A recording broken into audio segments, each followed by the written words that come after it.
Todas las historias de obstrucción comienzan igual, con uno de los padres intentando con un rencor inexplicable hacia el otro negar la convivencia libre y plena de sus hijos con su progenitor. En nuestro país, México, desafortunadamente la ley está diseñada para que esa actividad se lleve a cabo con impunidad, frecuencia y de una forma legal, haciendo que el varón tenga que pasar por un tedioso debido proceso que puede llevar desde un lustro hasta quizá más de una década, donde se utilizarán recursos económicos que pudieron ser destinados para los hijos, que de hecho eran para ellos, pero terminan en las manos de los abogados, de ambas partes, que se divierten con esa guerra de poder entre los padres en donde nunca hay un ganador, pero siempre hay perdedores, los hijos. Ellos siempre pierden. Y corrijo, sí hay ganadores, los abogados. Siempre y en todos los casos, los abogados sí ganan, de ambas partes, porque aunque estén defendiendo al padre o a la madre que pierda los casos, ellos siempre ganan, siempre cobran. Acuerden o no acuerden las partes, entre más litiguen, ellos siempre ganan. Y repito, los que en todos los casos pierden son los niños.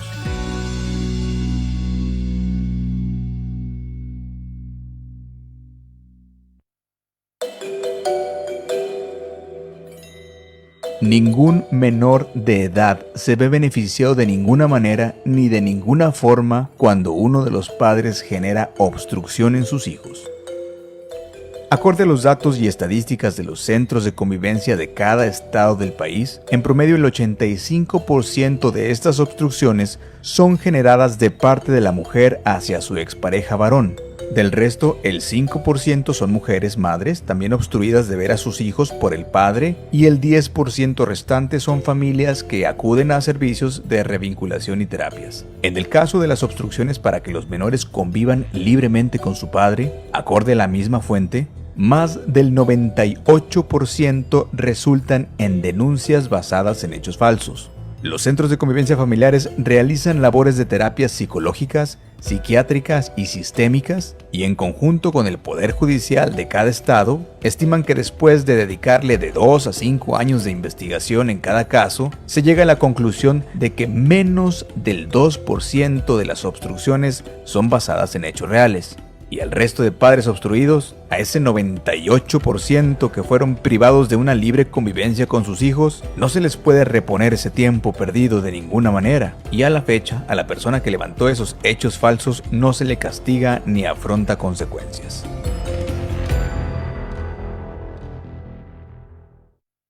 Aún con toda esta estadística clara, veraz y confirmada en todos los centros de convivencia familiares del país, surge el movimiento feminista radical y con ideología de género, Frente Nacional contra la Violencia Vicaria, un grupo exclusivamente de mujeres que se concentran aparentemente en dar a conocer la problemática de la obstrucción del vínculo de parte de un hombre hacia la mujer.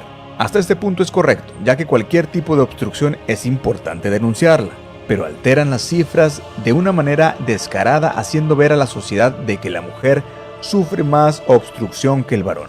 Le llaman violencia vicaria, ahora ya le empiezan a llamar violencia por interpósita persona y hacer creer que el único que la comete es el hombre en contra de la mujer. Si ustedes se fijan en estadísticas, es mucho menos el caso, o sea, cuando una mujer les quita el derecho de ver a los hombres, casi siempre se arreglan, llegan a un acuerdo y se acabó. Si se van a las estadísticas y se paran afuera de los juzgados de familia y de las fiscalías, se van a dar cuenta que este tipo de violencia, que ya están reglamentadas, por cierto, ya están tipificadas, la ejercen hombres y mujeres. Casi siempre se arreglan, llegan a un acuerdo y se acabó. Cuando se presentan datos es importante presentar la fuente.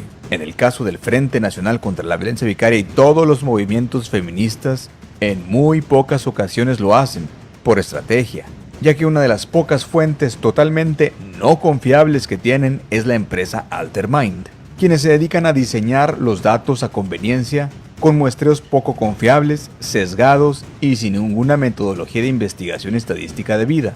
A este tipo de prácticas en las estadísticas se le llama conflicto de interés. Ahora, independientemente de que más del 85% de las obstrucciones ocurran de una mujer hacia su expareja varón, Independientemente de que sea falso, como dice el Frente Nacional contra la Violencia Vicaria, que la mujer es la más obstruida. Si ustedes se fijan en estadísticas, es mucho menos el caso, o sea, y se acabó.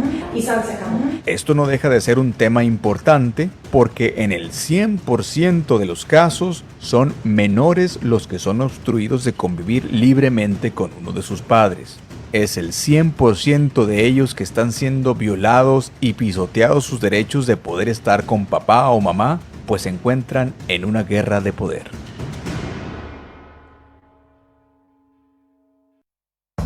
La pregunta es, ¿por qué es más fácil que los frentes feministas como el Frente Nacional contra la Violencia Vicaria puedan crecer, avanzar, lograr tipificar leyes, reformar artículos, seguir promoviendo iniciativas aunque la estadística real del INEGI y de los centros de convivencia digan lo contrario? Porque es mucho más escuchada la voz de la mujer feminista que pide tipificar leyes de género como la ley vicaria en todos los estados del país cuando ya existen leyes de protección a la mujer y donde se vive un estado de impunidad actual donde la mayoría de los cargos de poder y autoridad en los palacios de justicia del país se encuentran ya gobernados por mujeres. ¿Por qué aún así la mujer feminista pide aún más poder?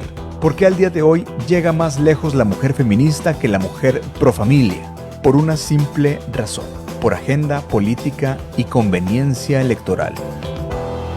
Pero yo sin el frente, por ejemplo, no estaría, yo creo que ni siquiera aquí, o sea, yo creo que ya hubiera tomado una decisión muy complicada porque esto es lo que me entretiene.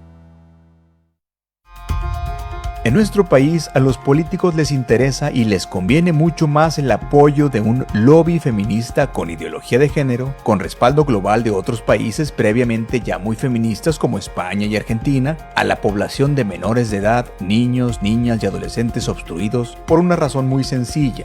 Ellos son menores de edad y no representan un voto ciudadano, simplemente por eso, porque ellos no pueden votar. Y el sector feminista sí es un voto importante y que cuenta. Por eso será entonces que siempre será mucho más escuchado, se le abrirán mucho más las puertas a feministas radicales como el Frente Nacional contra la Violencia Vicaria que a un movimiento femenino, pro vida y pro familia como el Colectivo Nacional de Mujeres por la Igualdad. Bueno, porque ya sabemos que es una agenda ideológica que tiene financiamiento, que precisamente todas las que encabezan ese tipo de movimientos, pues ¿quiénes son? Son las ex de políticos, ex de empresarios, ex de personas profesionales que tienen un recurso y son personas que están siendo financiadas por políticas. De hecho, si se dan cuenta, las 50+1 son políticas. ¿Quién es la precursora de 50+1? María Elena Orantes. Ella es política, ha vivido de la política toda la vida. Entonces estamos hablando de que hay un recurso económico. ¿Y qué acaso no busca lo mismo una mujer feminista que una mujer pro familia por la igualdad? No, son todo lo contrario. La mujer feminista no busca igualdad, aunque así lo digan, porque en el artículo 4 de la Constitución dice que el varón y la mujer son iguales ante la ley. Y la mujer feminista, por ejemplo, propone dentro de su iniciativa de ley vicaria que es un tipo de violencia únicamente generada por el hombre, y que en este tipo de violencia no cabe la forma o posibilidad de que una mujer lo cometa, ya que acorde a ellas, el varón es violento por naturaleza y no la mujer. Es una ley de género, pues solo protege a un género, y propone que el solo hecho de ser hombre ya es un agravante ante cualquier situación. Por eso entonces, la mujer feminista, las líderes del Frente Nacional contra la Violencia Vicaria no buscan igualdad, proponen una ley antijurídica que va en contra de la Constitución. En resumen, buscan una sola cosa: impunidad. Esta es la situación que se vive en este momento por parte de este colectivo de mujeres en contra de la violencia vicaria, quienes han impedido la salida de los trabajadores del edificio del Poder Judicial de la Ciudad de México. Pudieron lograr porque algunos empleados están ya saliendo. Este tipo de cosas es lo que hablamos, incongruencias, y caen una otra vez, y lo cual que ellas, como agarran agendas muy radicalistas, son las que son escuchadas por el temor a que ellas hacen las acciones que tienen, ¿no? Que ya son evidentes. Cualquier persona coherente podrá notar que cuando la ley se recarga para un lado, el equilibrio se pierde. Es muy importante dejar claro en esta reunión que el espíritu y el sentido de este dictamen es velar por los derechos de las mujeres y no negamos que haya ocasiones en que algunos hombres también puedan ser víctimas de alguna forma de violencia a través de interpósita persona. Pero en este momento estamos reconociendo y legislando en favor de las mujeres.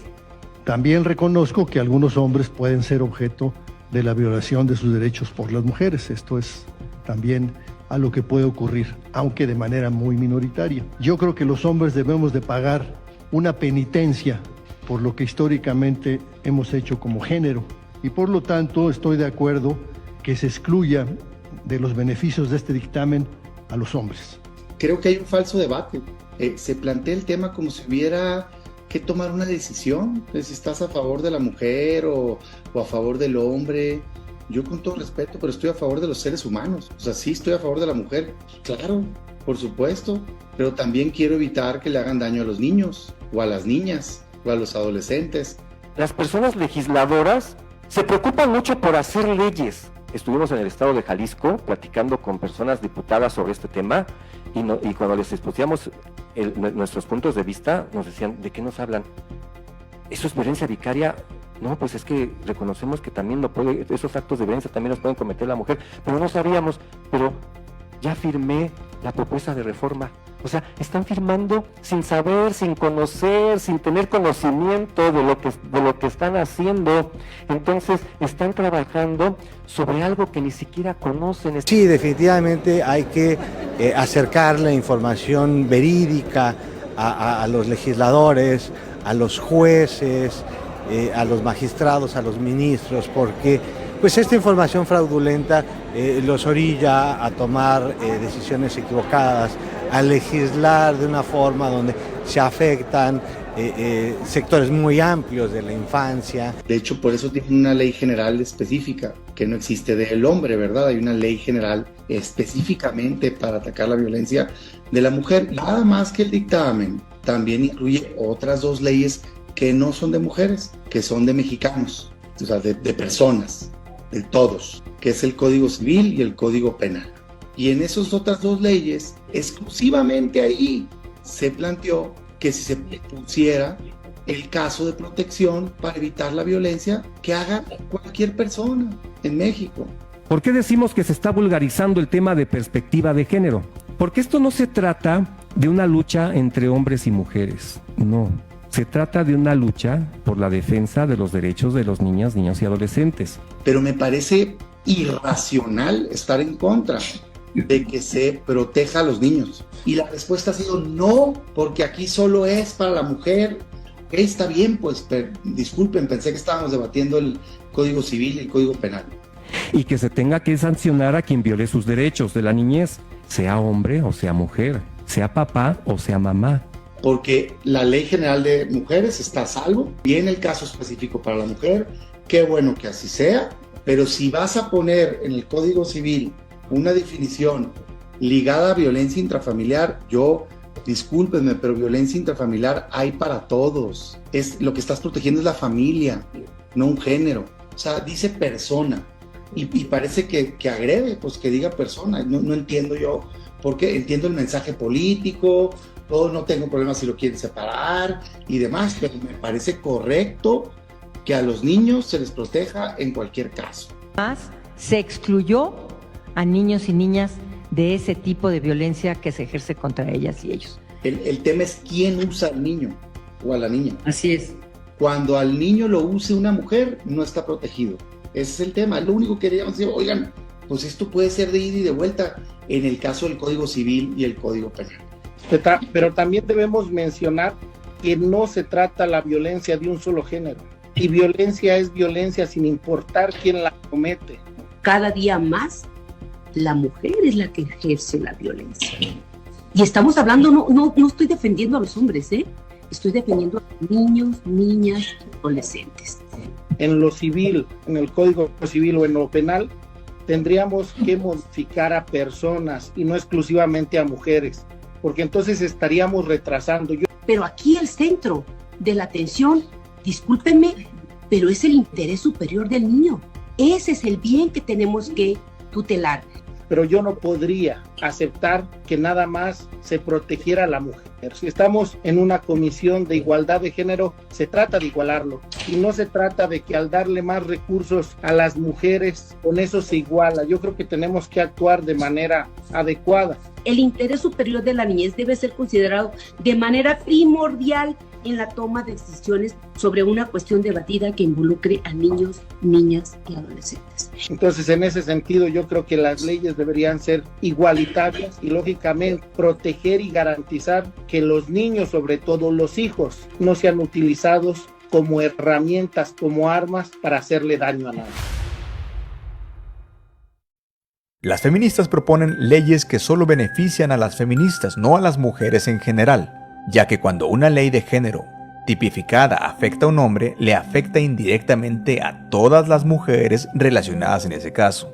Gracias a la evolución de todo esto nos hemos dado cuenta que por eso se tienen que hacer leyes de género, porque realmente las leyes están hechas para apoyar al hombre. No es porque sea una ley sexista y que no tiene nada que preocuparse si son padres responsables.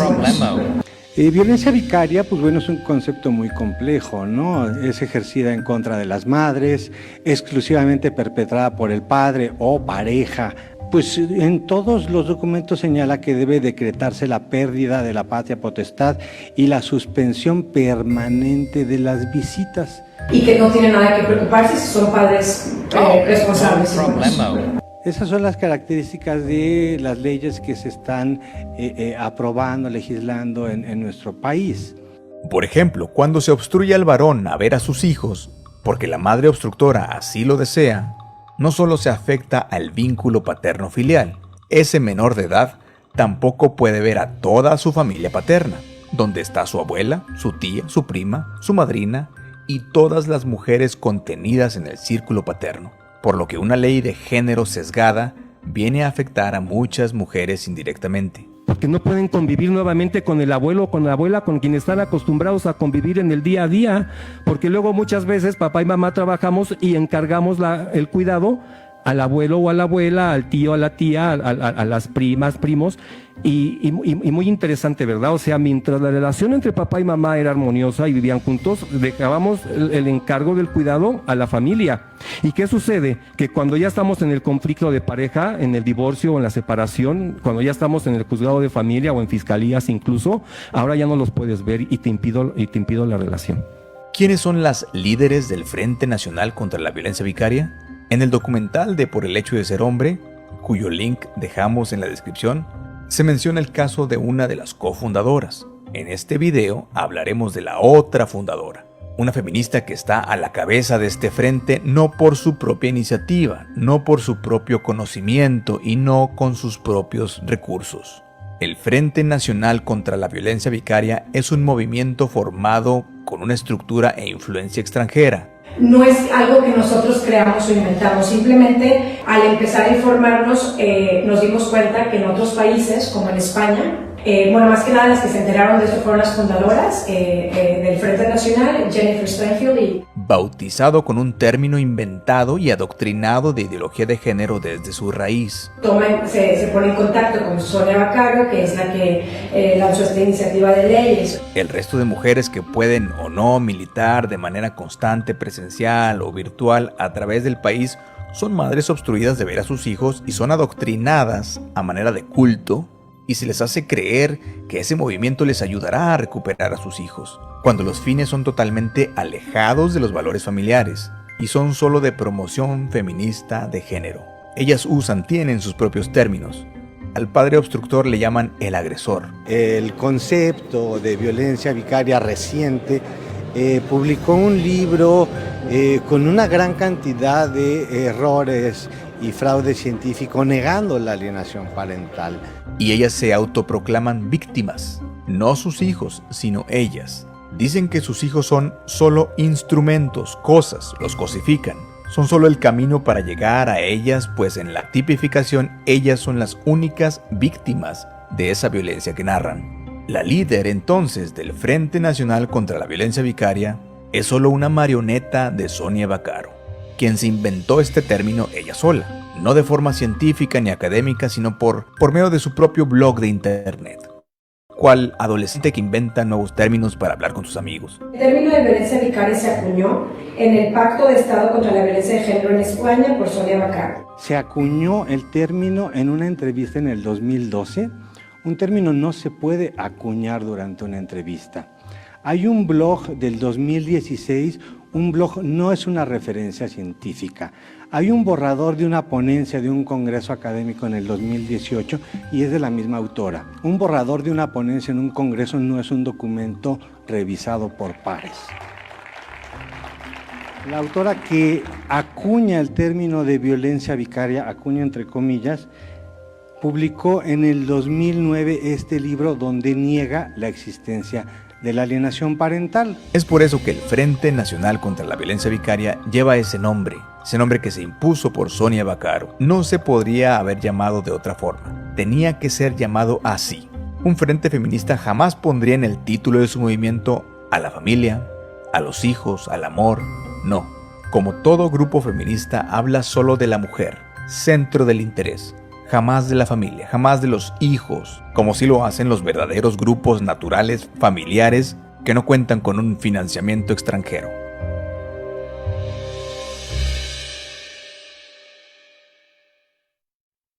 El Frente Nacional contra la Violencia Vicaria, amadrinado por Sonia Bacarro, cuenta ya con una posición importante, siniestra y llena de impunidad de altos mandos del gobierno, quienes los muestran en sus redes sociales, por lo que sus líderes, por supuesto, mujeres feministas, gozan de esa impunidad, altanerismo, soberbia y prepotencia para seguir exigiendo más y más derechos. Eres mujer y tu pareja te amenaza con quitarte a tus hijas o a tus hijos o hacerte daño a través de ellos. Esto se llama violencia vicaria. Si eres hombre y estás en México, necesitas saber esto ya.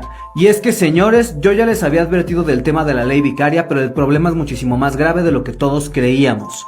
Yo ya les había hablado a ustedes en un TikTok sobre las reformas a la Ley General de Acceso a las Mujeres a una vida libre de violencia. Sin embargo, el Senado de la República recientemente ha aprobado una serie de reformas al Código Nacional de Procedimientos Civiles y Familiares para incluir el término de violencia vicaria, y que lo define también como la violencia que exclusivamente afecta a las mujeres, ignorando completamente la realidad que viven muchos hombres hoy en día que son extorsionados con dejarlos ver a sus hijos, que no les permiten reunirse con sus pequeños a pesar de que sí cumplen con sus responsabilidades de pagar pensión y demás. Hombres que al día de hoy no han podido ver a sus hijos ni poder convivir con ellos, y que además las exesposas les están llenando la cabeza a esos pequeños de basura para que odien a sus padres que sí quieren estar presentes. Y todas esas realidades están siendo ignoradas con las reformas que se están proponiendo hoy en México. ¿Y saben qué es lo peor de todo? Bueno, lo peor de todo son las personas que están detrás de promover esas leyes. ¿Cómo es posible que todavía haya personas juzgadoras que crean que la mujer, por el simple hecho de ser mujer, es la más apta para otorgarle una guarda y custodia? Eso está súper superado, y por muchos años. En el caso del documental de Por el hecho de ser hombre, pudimos ver a un padre que, tras mucho enredo judicial, después de que le dieron la custodia completa de sus hijos, por medio de una diligencia, sus hijos fueron arrebatados por las Fuerzas Armadas como si fueran delincuentes y regresados con la madre, que, dicho por los menores y afirmado por escrito ante el juez, ella era quien ejercía violencia física y emocional sobre los menores, quienes se terminaron escapando por sus propios medios de ella y volvieron con su padre. Es decir, ese documental termina mostrando cómo la paz y la justicia tuvo que ser obtenida por los propios menores de edad, ya que la autoridad, los jueces y magistrados fueron incapaces, por medio de sus tribunales colegiados y a través de un fallido debido proceso, de poder resolver lo más conveniente para los menores, y ellos de manera natural y personal tuvieron que actuar, liberarse de ser rehenes. Ellos pudieron, pero ¿y los que no pueden? ¿Y los que nunca podrán? ¿Y los que ya han sido alienados para ya no hacerlo?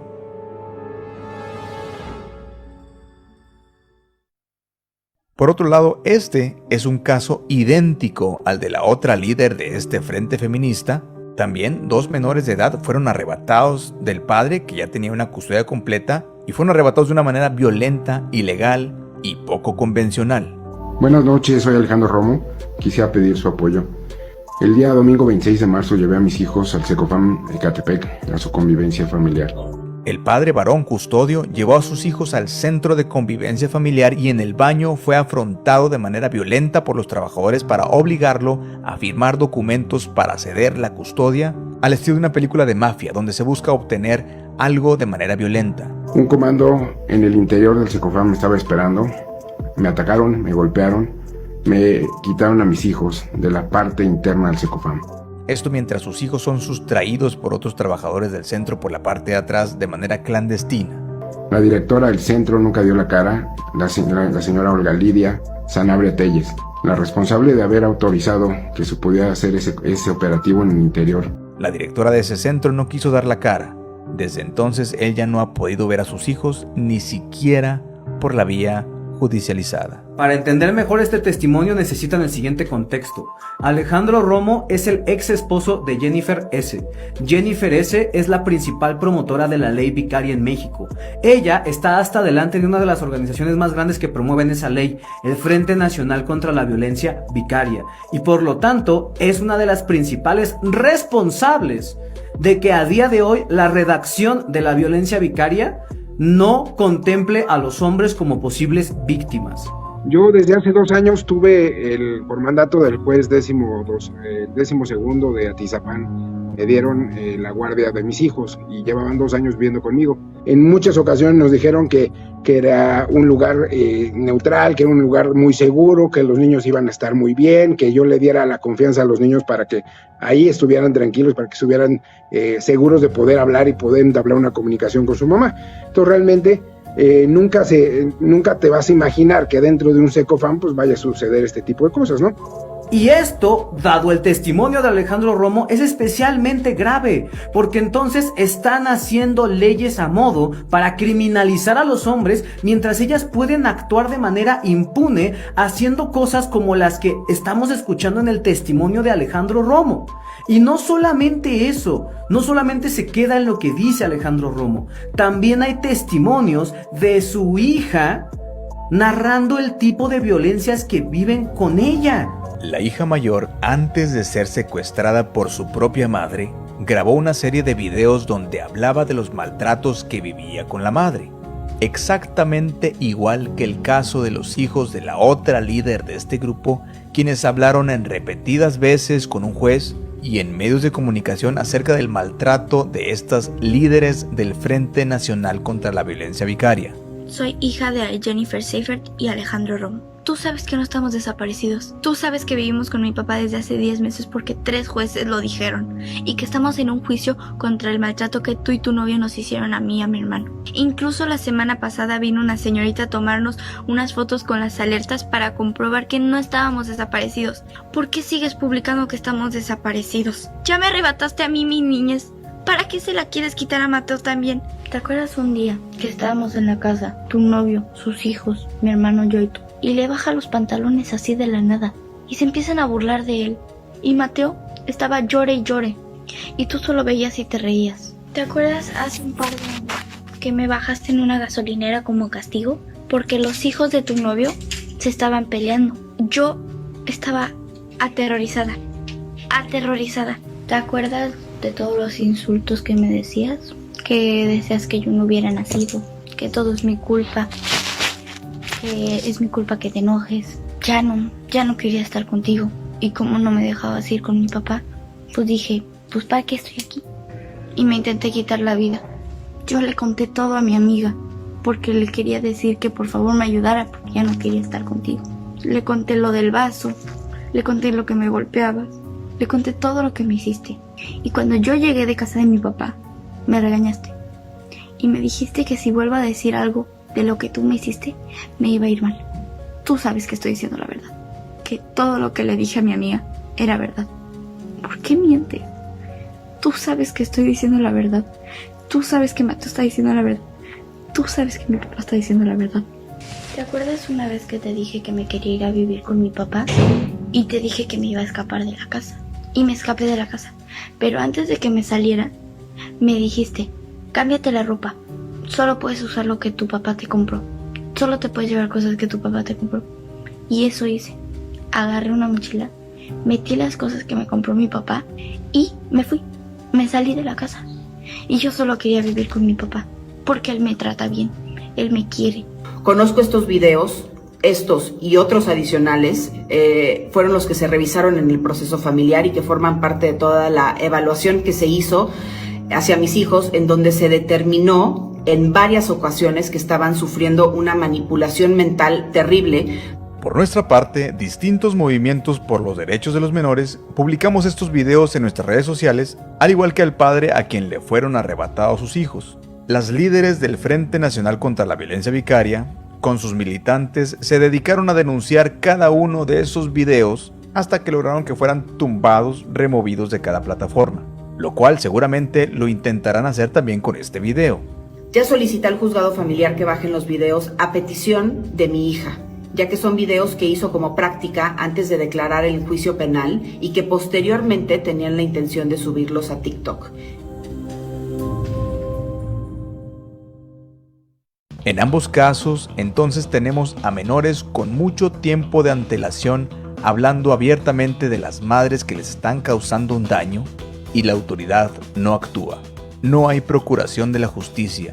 Las áreas de vinculación familiar de los poderes judiciales de todas las entidades, haciendo un estudio y una plática con las trabajadoras y trabajadores sociales y personas psicólogas que trabajan en estos poderes judiciales de todas las entidades, llegan a la conclusión de que esta afectación psicológica que estamos generando a nuestras niñas y a nuestros niños les está generando problemas terribles. Sabemos que cuando hablamos de temas de suicidio, las edades en donde más la gente se está suicidando va de los 11 a los 29 años, hombres y mujeres. Ya se tienen precedentes en donde niñas y niños de 5 años que han platicado con psicólogas, psicólogos, personas trabajadoras sociales de las áreas de vinculación familiar han pensado en el suicidio por extrañar a su papá o a su mamá. Y quienes logran diligencias escabrosas y violentas con los menores son precisamente las fundadoras de este frente feminista. Tenía una persona de seguridad del Secofam, la identifiqué porque van vestidos de blanco, entonces volteo y le digo, ¿qué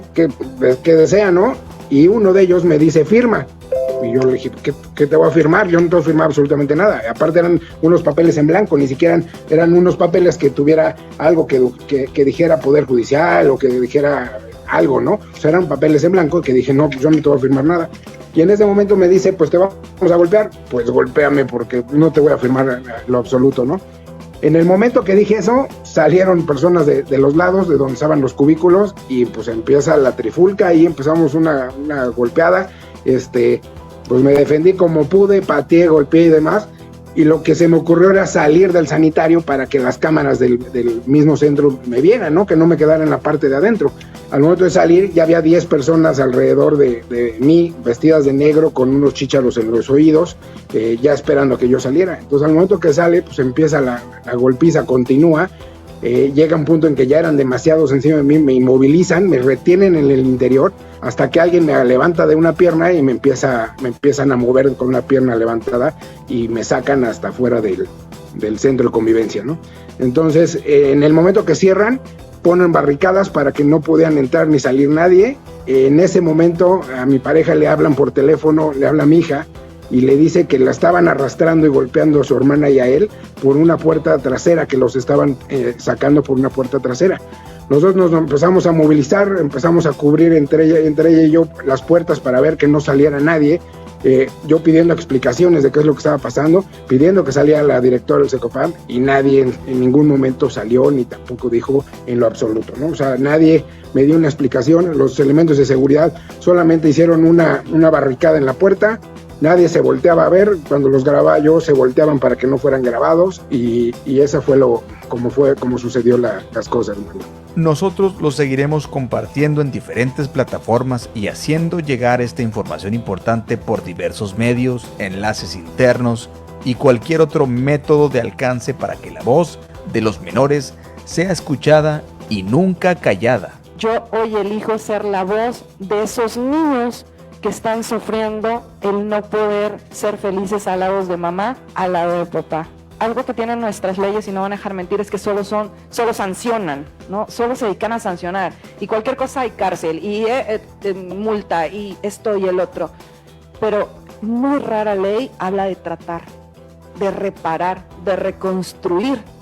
Entonces no podemos tener una cultura de paz si no sanamos. No podemos tener un combate a la violencia si no hay esa cultura de paz, y más si no hacemos esa vinculación, reparar ese vínculo. Dato curioso: si un menor de edad por alguna razón menciona a familiares, amigos o en medios sociales que quien maltrata es el padre, el varón, las instituciones y la autoridad no dudan en actuar de inmediato, lo cual es correcto, admirable, y eso es lo esperado.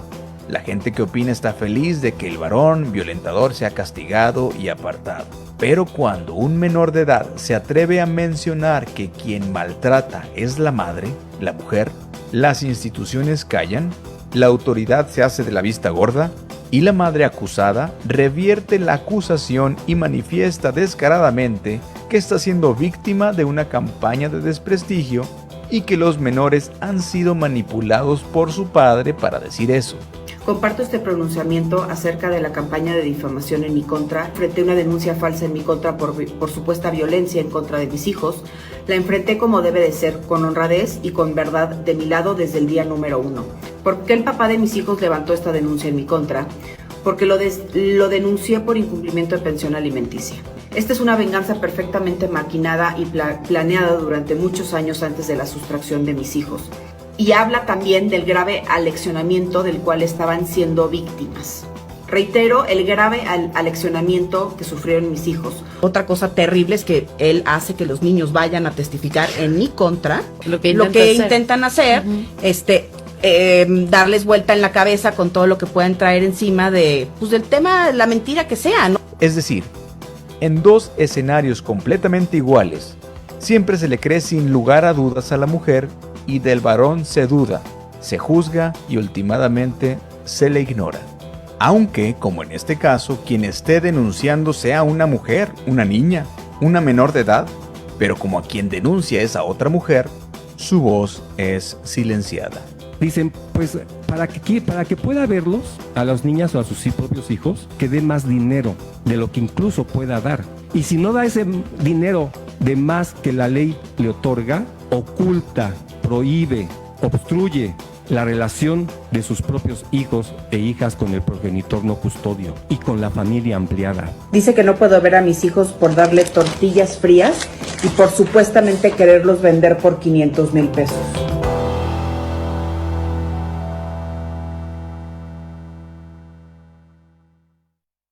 Estos videos los realizamos con varias finalidades. La primera es para que reflexionemos la gravedad de las situaciones familiares en nuestro entorno y que veamos que muchos de los menores están teniendo que tomar soluciones por su propia cuenta, pues el sistema es incapaz, tardado, corrupto y sesgado por una preferencia hacia un género. Cuando la autoridad da preferencia a un género, a la mujer, termina perjudicando de todos modos a otra mujer indirectamente. En este caso, a la niña que está pidiendo ayuda abiertamente y que advierte de los daños que le ha ocasionado su madre, a ella y a su hermano menor. Y que estamos en un juicio contra el maltrato que tú y tu novio nos hicieron a mí y a mi hermano. Y le baja los pantalones así de la nada y se empiezan a burlar de él. Y tú solo veías y te reías. Que me bajaste en una gasolinera como castigo porque los hijos de tu novio se estaban peleando. Yo estaba aterrorizada.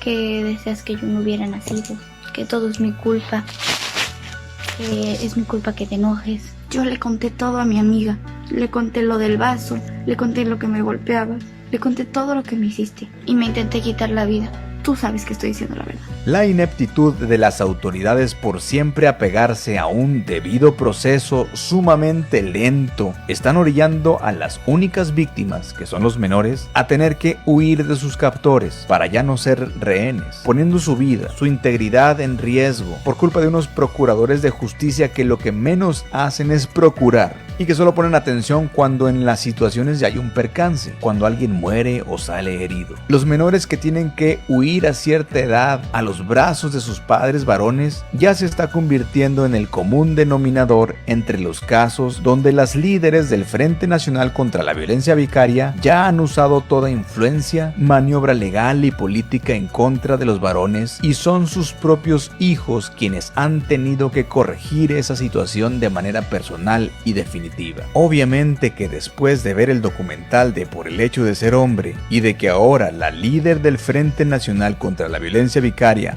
sabe que sus hijos rehenes posiblemente estén pensando en huir de su captura, al igual que los hijos de su colega. Y te dije que me iba a escapar de la casa. Y me escapé de la casa. Metí las cosas que me compró mi papá y me fui. Me salí de la casa. Estará pensando reforzar su propia seguridad para impedir que eso también le suceda a ella. Y esto lo podemos comprobar ya que, al igual que en el documental anterior, estos menores tampoco tienen acceso a sus redes sociales y la comunicación con el exterior está totalmente sellada. A los niños de ahora, que son los adultos del mañana, que estarán a cargo del país, tristemente les estamos demostrando varias cosas. La primera es lo fácil que es que legalmente exista una obstrucción del vínculo, que es una mentira que la voz de los menores se escucha y que el principio del interés superior del menor queda solo como frase, puesto que el sistema está diseñado para pasarlo por alto, que la ideología de género destruye familias y que el Estado es completamente estéril en su facultad para resolver este tipo de situaciones familiares,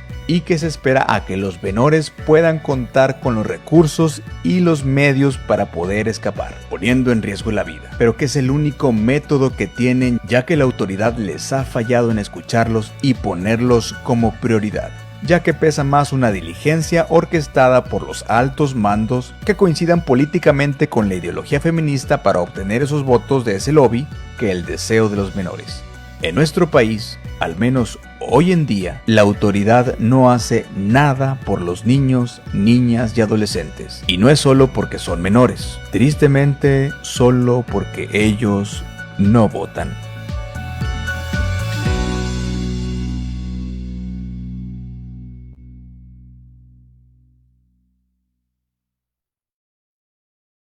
Pero yo sin el frente, por ejemplo, no estaría, yo creo que ni siquiera aquí. O sea, esto es lo que me entretiene.